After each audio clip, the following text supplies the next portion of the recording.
Había una isla que estaba ubicada más o menos entre 500 y 800 metros de la costa, y él hizo prácticamente un puente que unió a esa isla con el continente, y en esa isla montó un faro que es una de las maravillas del mundo antiguo, llamado el Faro de Alejandría, que podía ser visto a más de 100 kilómetros de distancia mar adentro, y lo mantenían con un sistema especial de alimentación para que el fuego nunca se apagara. Luego entonces los arquitectos empezaron a fabricar o a construir mejor su ciudad, y él arrancó para su invasión a Asia. Se podría decir que, aunque estaba pendiente, de todas maneras sus preocupaciones primarias eran las tareas inherentes a la guerra. Era el avituallamiento de su ejército, la logística, los desplazamientos. Recordemos que él arrancó con un ejército de unos 50.000 hombres, que era prácticamente su ejército élite, y se fue hacia Asia. Aquí quedaron construyendo la ciudad de Alejandría, y resulta que en el 324, cuando él murió, sus generales se repartieron el imperio que quedaba, y Seleuco se quedó con la parte asiática, mientras que Ptolomeo Sóter se quedó con la parte africana, lo que correspondería a Egipto. Una vez muerto y Ptolomeo se regresa pues a su imperio, ya la ciudad de Alejandría está muy avanzada, prácticamente se podría decir que está terminada. Cuando él llega allí, ya le han construido un palacio fastuoso que en principio lógicamente era para albergar a Alejandro Magno, pero que ante la muerte de él obviamente le quedaba a su sucesor, en este caso Ptolomeo Sóter I. Se dice inclusive que una vez muerto Alejandro Magno, sus restos fueron traídos desde las profundidades de Asia y enterrados en un lugar secreto de Alejandría que aún no ha podido ser encontrado. Pero es decir, los más importantes biógrafos de Alejandro coinciden en afirmar que su tumba se encuentra justamente en Alejandría. Pero bueno, este Ptolomeo, un hombre de extracción griega, macedonio por más señas, uno de los generales más fieles, más queridos, más representativos y más eficientes de los que tuvo Alejandro Magno, con esa procedencia griega, obviamente que era un hombre muy dado a la cultura, y entonces aquello que en principio había soñado Alejandro, que era también incluir un sitio para rendirle homenaje a las musas, a las 9 musas, es decir, un espacio en el que se le dedicara el conocimiento y el aprendizaje de las distintas áreas que representaban las musas, y de ahí pues nació el término museo. Dentro de ese museo, naturalmente, tenía que haber un apartado dedicado a los libros. Ptolomeo, cuando regresó, junto a su palacio, ya la construcción de ese museo estaba muy avanzada. Pero resulta que a la hora de la verdad el museo fue opacado por una de sus apartados, que era precisamente la biblioteca. Entre otras cosas, era una construcción, la primera que se dice en una ciudad en el mundo que no fuera un monumento funerario, que se construyó totalmente en piedra. Esta biblioteca pronto eclipsó el término de museo y ganó un protagonismo que a todas luces se lo merecía. Pues Sóter I, Ptolomeo Sóter, mandó a allegar todos los documentos, todos los escritos que se pudieran encontrar en todo el mundo conocido. Naturalmente que lo primero que había que recolectar era toda la ciencia y el conocimiento que habían logrado acumular a lo largo de siglos y milenios los griegos. En la época de este Ptolomeo I se lograron compilar 200.000 volúmenes en esa biblioteca. Luego llegó Ptolomeo II y este duplicó ese número de volúmenes, lo elevó a 400.000. Y por la época en que habían desaparecido estos Ptolomeos, obviamente que seguía la dinastía de los Ptolomeos, pero ya había pasado muchísimo tiempo, estamos hablando de 300 años antes de Cristo, y cuando ya despuntó el cristianismo y con eso pues la nueva era, ya eran 700.000 los volúmenes que poseía la biblioteca de Alejandría. En esta biblioteca empezaron a compilarse todos los escritos que, como decíamos, se empezaba obviamente por la cultura griega, y lógicamente que también todos aquellos escritos que tenían que ver con la civilización egipcia. Y se dice que todo el conocimiento sobre los egipcios, sus secretos herméticos y la historia del mundo a partir de los egipcios, estaba justamente en esta biblioteca de Alejandría. A guisa de anécdota, se cuenta inclusive que ellos a todos los barcos que entraban a Alejandría los requisaban, pero no para buscar contrabando, sino para confiscar todos los escritos que allí pudieran haber sido embarcados en cualquiera de esos buques que llegaban a Alejandría. Como ya la biblioteca había adquirido una fama extraordinaria, pues resulta que todavía quedaba mucho por recaudar, muchos de los textos por recaudar, y entonces se cuenta que en una de esas, Ptolomeo, si no estoy mal, Ptolomeo III, le pidió a los griegos que le prestaran muchos textos que no habían podido recopilar en la biblioteca de Alejandría.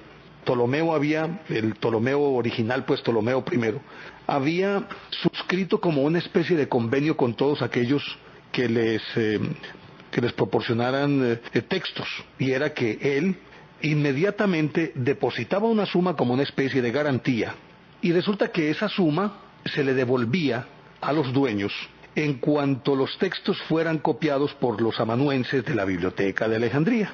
Entonces depositó una crecidísima suma en la ciudad de Atenas. Ellos le cedieron todos los libros que poseían, y una vez que él los tuvo en su poder, los mandó a copiar. Una vez que terminó de copiarlos, simplemente a los griegos les devolvió las copias y se quedó con los originales y perdió el dinero que había entregado como garantía. Así de ese talante eran estos reyes de la dinastía ptolomeica, que ponderaban el conocimiento como el más elevado de los sentidos de civilización que podría tener país alguno o ciudad alguna. La biblioteca de Alejandría se convirtió en el centro del conocimiento de todo el mundo conocido, entendiendo además que Alejandría, por su ubicación, como decíamos, era un punto de confluencia en el que convergían los tres continentes, y por tanto representantes de diferentes etnias que llegaban allí desde distintas partes del planeta para comerciar, para intercambiar productos y obviamente que también para intercambiar conocimientos. Pues resulta entonces que este centro se convirtió en el sitio más representativo y más respetado del mundo antiguo. Por ejemplo, de entre las obras que allí reposaron, se cuenta que estaban las 123 que había escrito, dramas y tragedias que había escrito Sófocles, y de estas obras solamente sobrevivieron 7, una de las cuales es quizás lo más representativo de la tragedia griega, que es Edipo Rey. Por razones obvias entonces, todos los científicos, pensadores y hombres de ciencia del mundo antiguo recalaron en Alejandría, se fueron a vivir allí, o por lo menos pasaron largas temporadas, no solamente estudiando, sino también vertiendo sus conocimientos, porque al mismo tiempo que biblioteca, era prácticamente un centro de estudio al que llegaban los sedientos de conocimiento de todas partes, y que lógicamente, después de pasar por un filtro supremamente estricto, se quedaban allí para que al lado de estos grandes pudieran ellos también formarse. Resulta que la biblioteca, como decíamos, llegó a acumular 700.000 volúmenes, aunque en la época de Marco Antonio, cuando éste andaba con Cleopatra, en el año 41 más o menos, o 42 antes de Cristo, él le regaló a Cleopatra 200.000 volúmenes de la biblioteca de Pérgamo, y que fue como una especie de indemnización por las obras que poco antes habían sido quemadas en una batalla cuando Julio César llegó justamente allí a Alejandría. Entonces todos llegaron allá y cada uno expuso y dejó lo mejor de su conocimiento y de su sabiduría, lo dejó precisamente en la biblioteca de Alejandría. Y se pueden destacar, pues imagínense los genios que estuvieron allí en este grupo. Por ejemplo, estuvo Hiparco, que explicó o que sentó las bases de la trigonometría. Estaba también Aristarco, que sostuvo que la Tierra giraba alrededor del Sol, el primero en hablar del sistema heliocéntrico, en contraposición con aquella teoría de Euclides que decía que el Sol giraba alrededor de la Tierra. Euclides, el padre también de la geometría, y sobre cuyas teorías se sentó prácticamente toda la astronomía a lo largo de casi 2000 años. Estaba también Arquímedes, el gran Arquímedes, el más grande de todos los científicos y artesanos. Estaba también, bueno, decíamos que Euclides. Estaba Eratóstenes de Cirene, que escribió una geografía y compuso el mapa más exacto del mundo antiguo. Inclusive se dice que ese mapa es el que dio origen a los que posteriormente todavía nos asombran, que son los mapas de Piri Reis. Estuvo Apolonio de Pérgamo, que era un matemático extraordinario. Herón de Alejandría, que fue el primero en escribir sobre los robots. Este Herón de Alejandría, que además inventaba él mismo robots, cajas de engranajes que eran autónomas.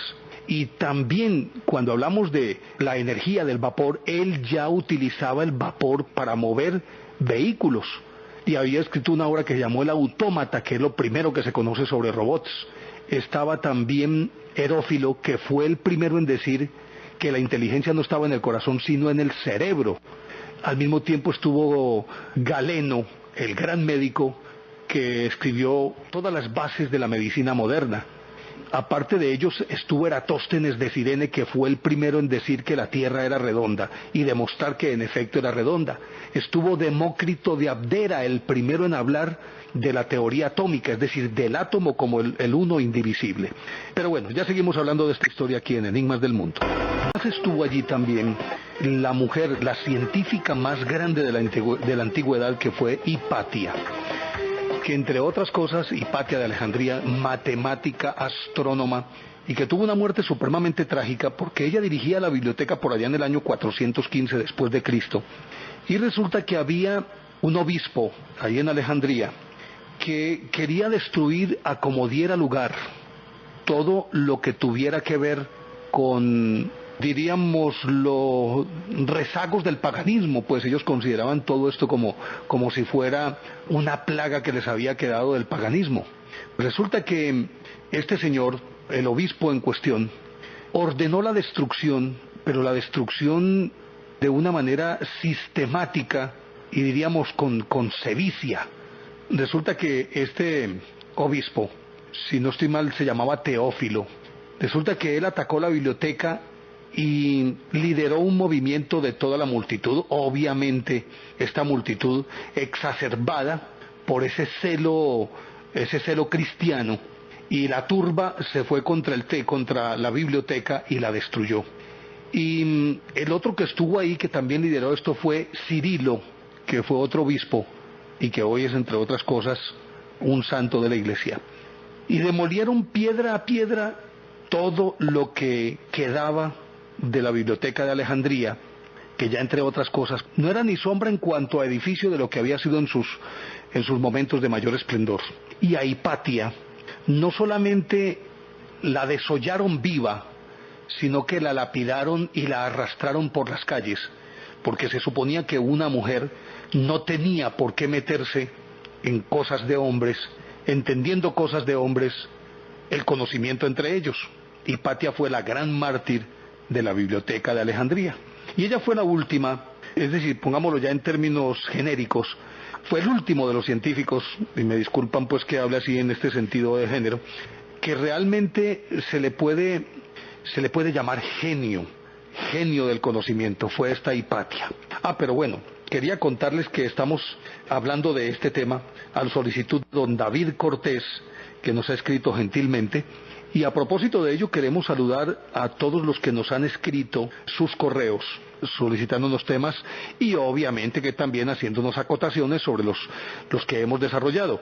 Saludamos a Andrés Perdomo, a Juan Muñoz, a Giovanni Varela, a Álvaro Pérez, a Jesús David Díaz, a Fran Piedrahíta, a Mireya Gaona, a Carlos Eduardo Castro, Jesús Antonio Saldarriaga, a Daniela Duqueiro Gordon Rincón, a Julia Magalis Martínez, a Luis Alfonso Cardosa, a Iván, a Harold Moreno, a Josué Daniel, a Marcela Jiménez, a Gerardo Mantilla, a Ruth Gerster, a Alba Lucía Ulestia, a Didier Castillo, a Edier Zapata, a Adrián Pérez, a Arturo Arenas, John Fabio Ochoa, David Cortés, que nos ha solicitado este tema, Gabriel Ramírez, Camilo Hernández, Marco Antonio Valencia y pues muchos otros que se nos quedan y que iremos dándole las gracias paulatinamente en nuestros programas. Y tenemos también una buena noticia para ustedes.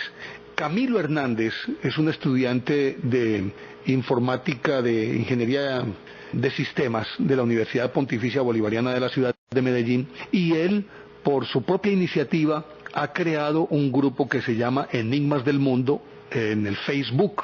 O sea que ya quienes deseen dejarnos sus comentarios, hacer sus apreciaciones y proponernos temas pueden entrar a este grupo del Facebook que se llama Enigmas del Mundo.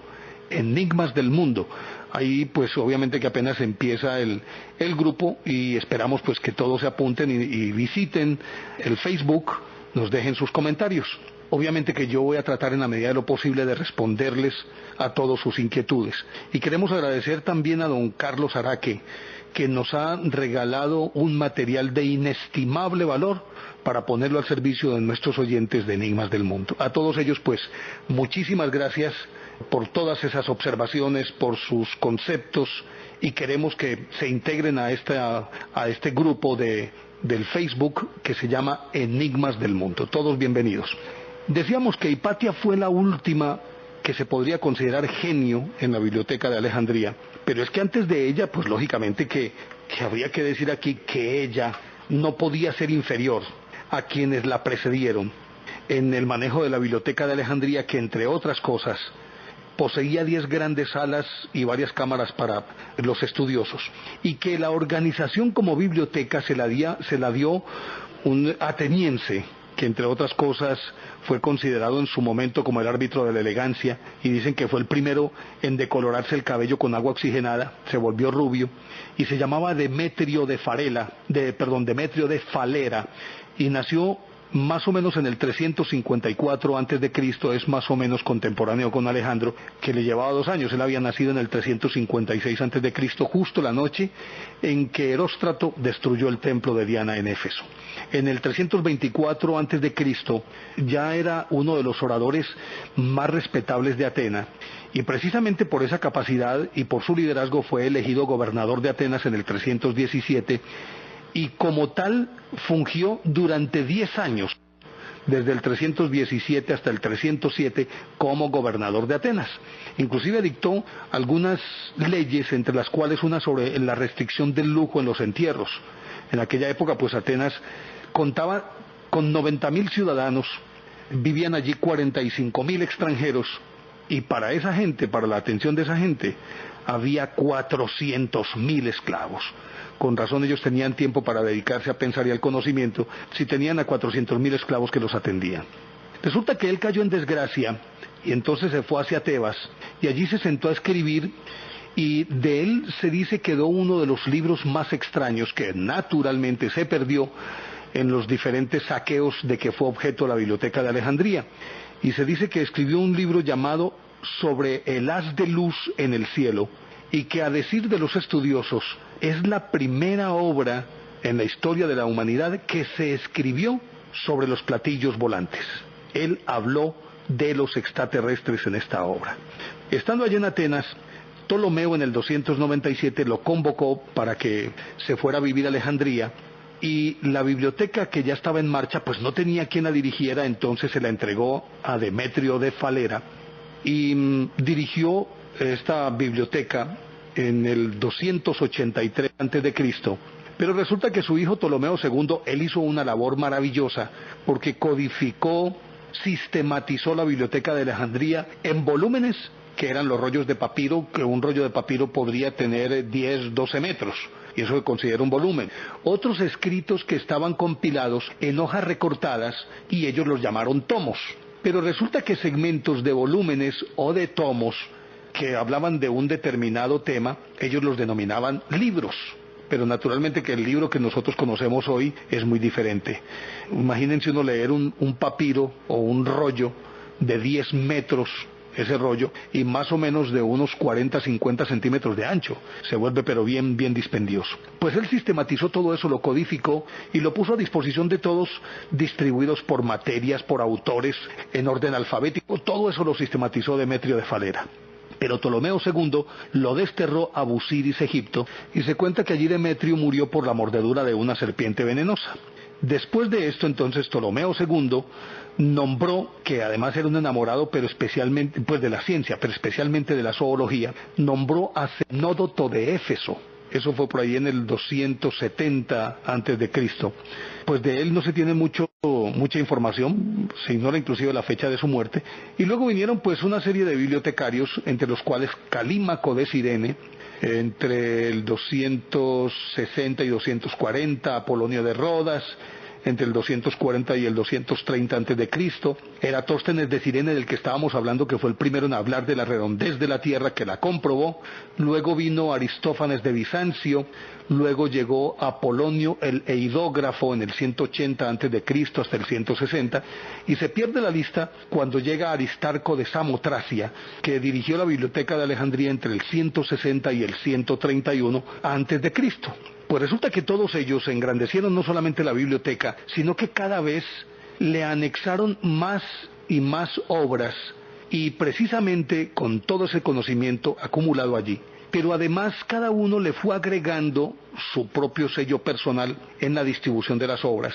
Y resulta que había una parte que era expuesta al público, pero obviamente que el pueblo común y corriente no estaba interesado absolutamente en nada del conocimiento.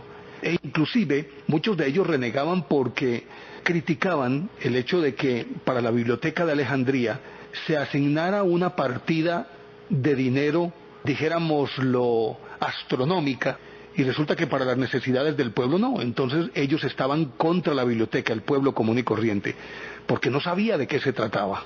Para ellos era un desperdicio, era un despilfarro. Y así lo criticaban, y pintaban en las paredes de la ciudad lo que podríamos llamar hoy grafitis contra los Ptolomeos, que eran pues la dinastía reinante en ese momento y que fue la que más, con mayor vehemencia y pasión, sostuvo la Biblioteca de Alejandría.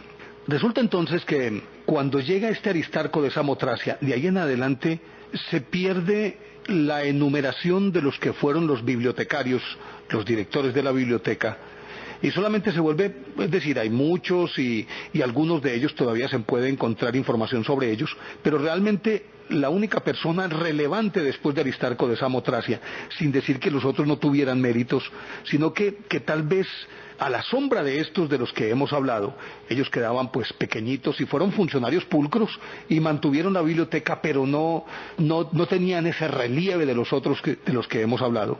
Hasta que llegó Hipatia, que murió pues en el año 415, no hubo una figura de tal talla o de la talla de aquellos antiguos como Eratóstenes, como Demetrio, como Zenódoto, como Calímaco, sino que simplemente fueron funcionarios hasta que llegó Hipatia, que tristemente fue la última reconocida y que murió de la forma tan trágica como ya lo hemos contado. Pero en un instante seguimos hablando de la Biblioteca de Alejandría aquí en Enigmas del Mundo. Es apenas comprensible que los bibliotecarios custodiaran celosamente aquel conocimiento que se había depositado allí por parte de muchos científicos que habían pasado por la Biblioteca de Alejandría, estudiando, exponiendo, compartiendo, experimentando, y entre los cuales algunos de los que ya mencionamos, que los repetimos así muy rápidamente.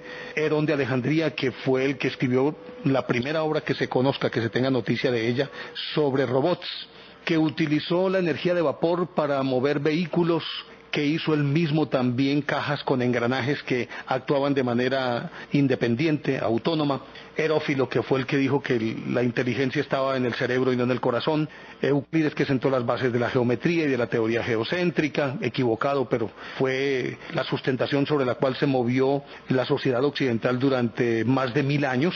Hasta que llegó Galileo y les dijo, no, es la Tierra la que gira alrededor del Sol. Bueno, en fin, todos estos científicos, ni qué decir de Arquímedes, ni qué decir de Eratóstenes, que habló sobre la redondez de la Tierra y lo demostró, lo mismo que Demócrito de Abdera, que fue el primero en hablar de la teoría atómica. Estos conocimientos estuvieron allí depositados, pero lógicamente a él tenían solamente acceso unos cuantos privilegiados que estaban lo suficientemente preparados para entenderlo y también para agregar, es decir, para anexarle datos que pudieran enriquecer estas teorías. El pueblo común y corriente no sabía absolutamente nada de nada y no le interesaba, porque además, como decíamos ahora, para ellos la Biblioteca de Alejandría era una institución odiada porque muchos de los recursos de la monarquía estaban dirigidos al sostenimiento de la biblioteca, mientras buena parte del pueblo vivía en condiciones ominosas, porque vivían o de descargar barcos o simplemente de lo que podían pescar, o sea que no les interesaba ese conocimiento. Pero ese conocimiento, si no hubiera sido destruido, le habría abreviado el camino a la humanidad en su andadura hacia la tecnología y hacia el desarrollo científico, le habría abreviado el camino a la humanidad por lo menos en 1000 años. hubiera sabido, por ejemplo, que la teoría heliocéntrica primaba sobre la geocéntrica, que la inteligencia estaba en el cerebro y no en el corazón, todo eso habría ayudado a desarrollar la tecnología y el conocimiento científico de una manera extraordinaria. Y podríamos decir tranquilamente que se habría descubierto la fuerza de la gravedad mucho antes de Newton, y así por el estilo. Es decir, casi que, a decir de algunos, hace 300 o 400 años ya podríamos haber estado disfrutando de la electricidad, del teléfono, del gramófono y de otros avances que hoy son común y corriente. Pero resulta que un conocimiento de esos, al no ser entendido por el pueblo, casi a nadie le podría servir. Si a alguien le dicen en este momento, haciéndose eco de lo que decía Herófilo, que la inteligencia no está en el cerebro sino en el corazón, le van a decir loco. Pero si a alguien en aquella época le dijeran lo que propuso Herófilo, es decir, que la inteligencia estaba en el cerebro y no en el corazón, los tenían que considerar loco. Pero estos conocimientos quedaron guardados allí, infortunadamente desaparecieron con la destrucción de la biblioteca. Y ni qué decir de otros que son un poco más esotéricos, más escondidos, y de los que se tiene muy poca información y naturalmente que información muy pero muy fragmentada.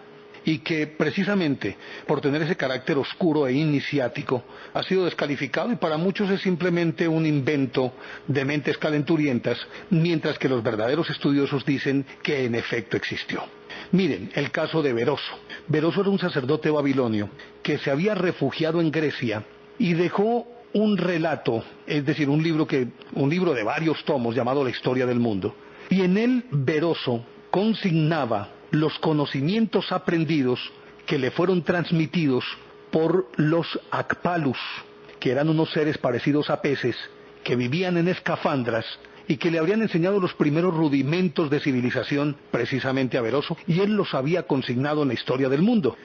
Y que esos conocimientos en su momento, de ser utilizados por los seres de aquella época, habrían causado un hecatombe, porque si a alguien que no sabe si quiere encender con un pedernal el fuego, le entregan dinamita, lo que están es simplemente dándole carta blanca y herramientas para que destruya el mundo. Luego ese libro era absolutamente prohibido. Se dice que este Beroso fue sacerdote de Baal Marduk y es contemporáneo de Alejandro Magno, nació inclusive el mismo año, era historiador, astrólogo y astrónomo, inventó el cuadrante solar semicircular, inclusive se anticipó a los trabajos sobre la interferencia de la luz, cuando concibió una teoría sobre conflictos entre los rayos del sol y de la luna.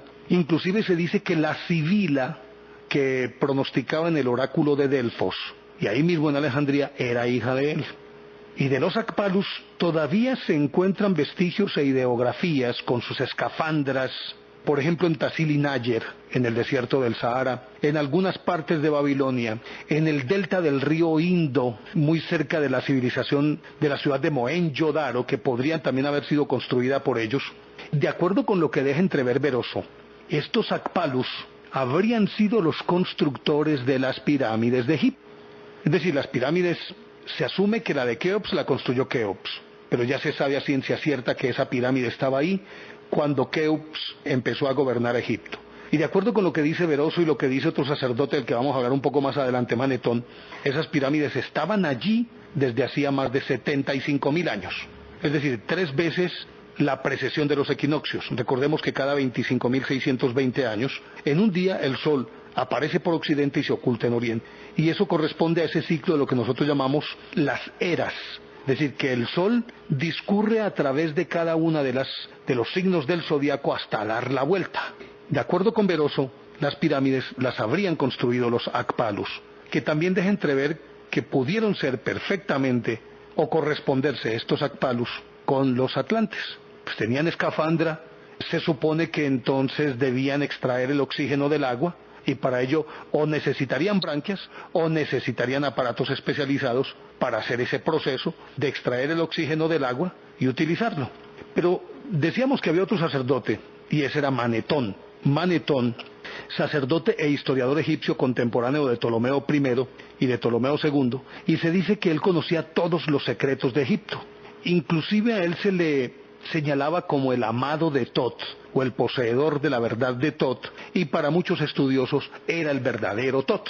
Inclusive deja un libro que ha sido muy discutido, que al parecer a él tienen acceso muy pocos iniciados.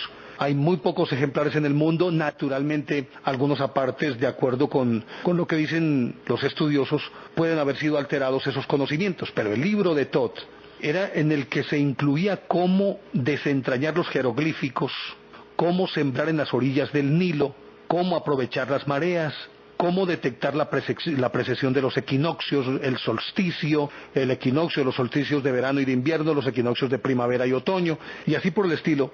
Y era una colección de rollos de pergamino muy selectos y que podían ascender a un número de más o menos 80 rollos.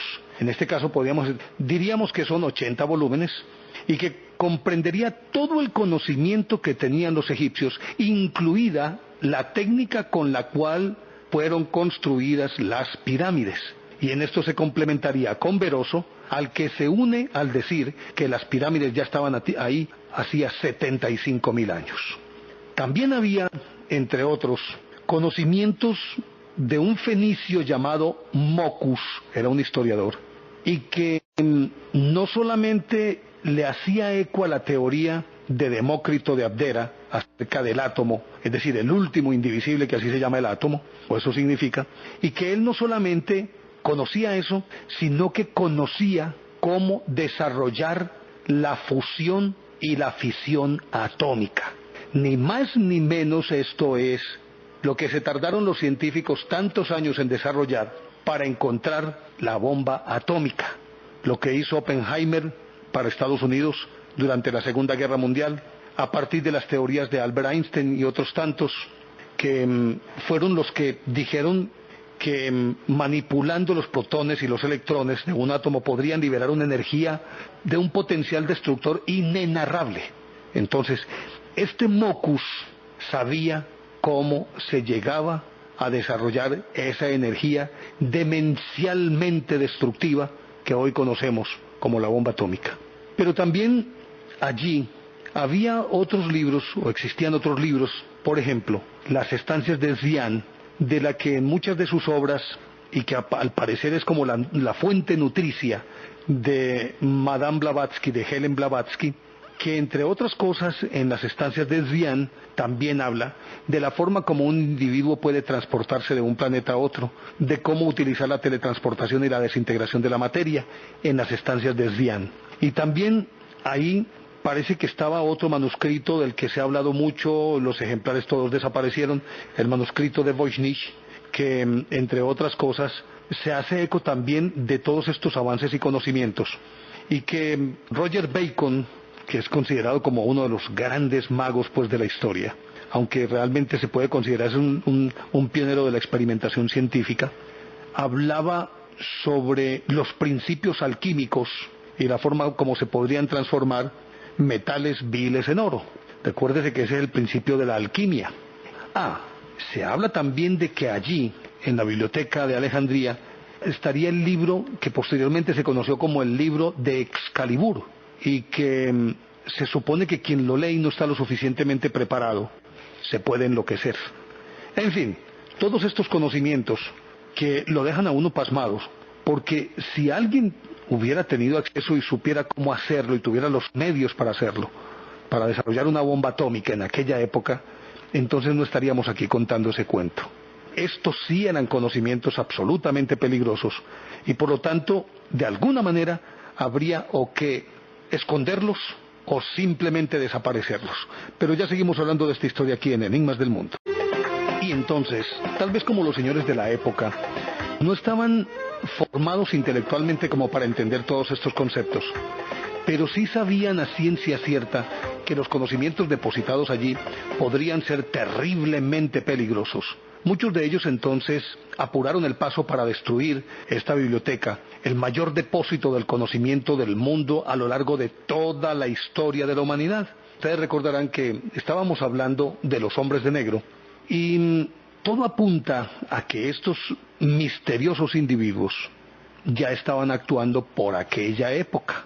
Eso es por lo que sostienen también Pauwels y Vergier, que son los que más han analizado la teoría de los hombres de negro, no como aquellos individuos que simplemente persiguen a los que han visto ovnis o han sido abducidos o tienen algún conocimiento que a ellos no les interesa que la gente sepa sobre los ovnis, sino que estos hombres de negro serían como unas especies de guardianes de la ignorancia del mundo. Es decir, lo importante es que no se conozcan muchas cosas que en manos y corazones que no están suficientemente preparados, podrían inexorablemente conducir al mundo a su destrucción. Imagínense ustedes este caso de Mockus, el que se supone que conocería la forma de hacer una bomba atómica. Imagínense eso en manos de un loco como Iván el Terrible. Por ejemplo, estamos hablando de hace 300, 400 años. O en las manos de un mandatario como el mismo Carlomagno. Es decir, alguien con suficiente poder pero muy poco conocimiento, que no tenga la preparación ni la capacidad de análisis para proyectar lo que potencialmente puede significar como artefacto destructivo algo como esto. Y se dice que inclusive en la biblioteca de Alejandría había un manual según el cual, a partir de él, se podía construir una ametralladora. Parece que este conocimiento de alguna manera se filtró y llegó hasta la corte de Luis XIII, padre del famosísimo rey Sor Luis XIV. Y llegó alguien allá y le dijo: Majestad, mire lo que puede usted hacer para que acabe con sus enemigos. Y Luis XIII, dentro de ese desconocimiento que tenía, pero también de un notable sentido común, por lo menos en este aspecto, le dijo: no, a ese tipo métanmelo a la cárcel y destruyan todo eso, porque va a deshumanizar la guerra. ¿Cómo es posible que alguien solamente con un aparato pueda matar a cientos de miles, él solo? Es imposible. Destruyan ese conocimiento. Y ese conocimiento lo habrían tomado justamente de la biblioteca de Alejandría. Entonces resulta que aquí es donde aparecen todos los destructores de la biblioteca de Alejandría. En la época en que comenzó la destrucción, se asume que habían 700.000 volúmenes, recordando que volúmenes se entiende como rollos de papiro, que estaban ordenados en unos cilindros y ubicados por materias en distintas salas de la biblioteca de Alejandría, rollos que podrían medir 10, 20, 25, 30 metros. Y había 700.000 de ellos. Obviamente que ahí están incluidos los tomos, que serían apuntes tomados en forma de como conocemos la hoja hoy, es decir, así cuadradas y pequeñas, y que de allí, si se tomaran algunos conceptos, a esos conceptos recopilados aparte se podrían llamar libros. Era el concepto que se tenía en esa época. Había en todo caso 700.000 de todo eso. Y resulta que César, cuando se fue a su campaña a Egipto, cuando conoció pues a la famosa Cleopatra, en el año 48 a.C., llegó allí, pues lógicamente a conquistar a Egipto, cuya capital era precisamente Alejandría, sobre la que gobernaba Cleopatra VII, la que conocemos habitualmente como Cleopatra. Y resulta que cuando él llegó allí se dice que él, aparte del interés evidente que tuvo por Cleopatra, el que se le ofreció, acuérdese que él estaba en Tarso esperando a sus tropas, y ella se hizo envolver en un tapete, y cuando llegaron con ese tapete como una muestra de gratitud por parte de la reina, de la faraona, le tiraron el tapete, y al desenrollarse el tapete salió ella voluptuosamente, y desde ese momento el tipo quedó prendado de ella. Pero a más de ella, él iba básicamente por lo que le habían dicho que existía en la biblioteca de Alejandría. Algunos dicen que él llegó a destruir, a entrar a saco a la biblioteca y destruirla, porque consideraba que había obras supremamente peligrosas. Sus defensores dicen que él jamás quemó la biblioteca, sino que simplemente la biblioteca cerca a los muelles se habría incendiado a partir de los muelles de Alejandría, que en el fragor de la batalla habían resultado incendiados, y este fuego se fue tomando por asalto el resto de la ciudad, incluida la biblioteca. Otros dicen que simplemente los romanos le prendieron fuego adrede, pero que antes, mandados por César, una comisión de eruditos de César entraron allá y se robaron aproximadamente entre 40 y 70.000 libros. Pero se dice, de acuerdo también con la versión oficial, que ese fue el número, entre 40 y 70, el número de libros destruidos por el incendio. Es decir, que no se habría dado tal incendio, sino que Julio César sacó aquellos libros que le pareció peligrosos y los más importantes de todos. De una u otra manera desaparecieron, pero parece que los custodios de la biblioteca lograron poner a salvo una gran cantidad de libros. Para entonces ya habían fundado en una colina cercana un anexo de la biblioteca, como una especie de sucursal, que había adquirido su propio cuerpo y su propia personalidad, y también poseía una enorme cantidad de rollos de volúmenes, también con conocimientos diversos. Y parece que cuando se fue presentando el incendio, o antes de presentarse el incendio, lo que se supone fue el incendio, simplemente sacaron muchísimos de los libros más importantes, los llevaron y los escondieron allá. Pero solamente los tuvieron de paso porque tras esa biblioteca también fueron, entonces tuvieron que sacarlos apuradamente de allí. Bueno, desaparecieron entre 40 y 70 mil libros, se dice que en el incendio, pero al parecer fue Julio César el que se los llevó. Después de Julio César vino una emperatriz que reinaba sobre la cercana ciudad de Palmira, llamaba la emperatriz Zenobia, y resulta que ella, aunque Zenobia pues también fue emperatriz pues de ese reino de Palmira, que es quizás como la simiente del pueblo romano posterior. Bueno, en fin, resulta que esta Zenobia hizo desaparecer libros que consideró importantes y que le habían indicado a ella eran supremamente peligrosos. También pues entró a saco y destruyó una buena parte. Luego llegó Diocleciano, que iba con un objetivo específico, y era destruir todas las obras de alquimia que revelaban los secretos de la fabricación del oro y de la plata. Esto fue por ahí en el 300 más o menos después de Cristo. Resulta que él, cuando le dijeron que allá tenían el secreto para fabricar oro y plata, o sea, pues pura alquimia, mandó a destruir todas estas obras, porque supuso que si los egipcios tenían la capacidad de fabricar oro y plata a voluntad, tendrían los medios necesarios para armar un ejército lo suficientemente poderoso y equipado como para enfrentar al imperio.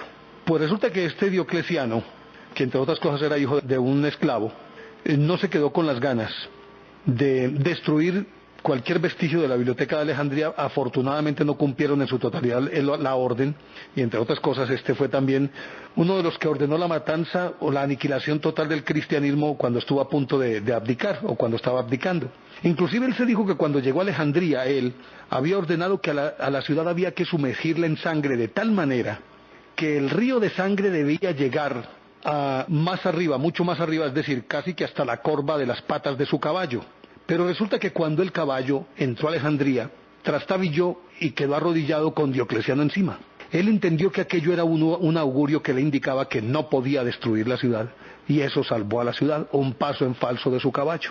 Pero de ahí en adelante, después de que se salvó algo, volvieron a rehacer toda la obra los bibliotecarios, y ya para entonces estaba acercando la época de Hipatia. Lo cierto es que otra vez volvieron quizás a traer aquellos libros que estaban escondidos, volvieron a copiar muchos, pero se perdieron la mayor parte de los libros de inestimable valor que nunca pudieron ser recuperados, pero trataron de reemplazarlos con otros.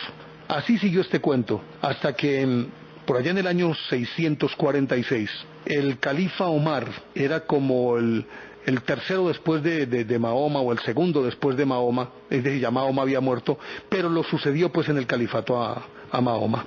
Y él era un recién convertido al Islam y supremamente fanático, que ya entre otras cosas había ensayado sus aniquilaciones en Persia y había destruido gran cantidad de libros sobre magia, alquimia y astrología, y mandó a su general Amir a que destruyera la biblioteca de Alejandría. Pues resulta que cuando llegaron allí, Amir, su general, viendo ese tesoro tan impresionante, le mandó a decir a su señor que qué hacía, que cómo iba a destruir todo eso, que cómo iba a destruir esos libros. Y Omar le mandó a decir tranquilamente: hombre, si lo que está en esa biblioteca está dentro del Corán, sobra. Y si no está dentro del Corán es porque es falso, destúyalo.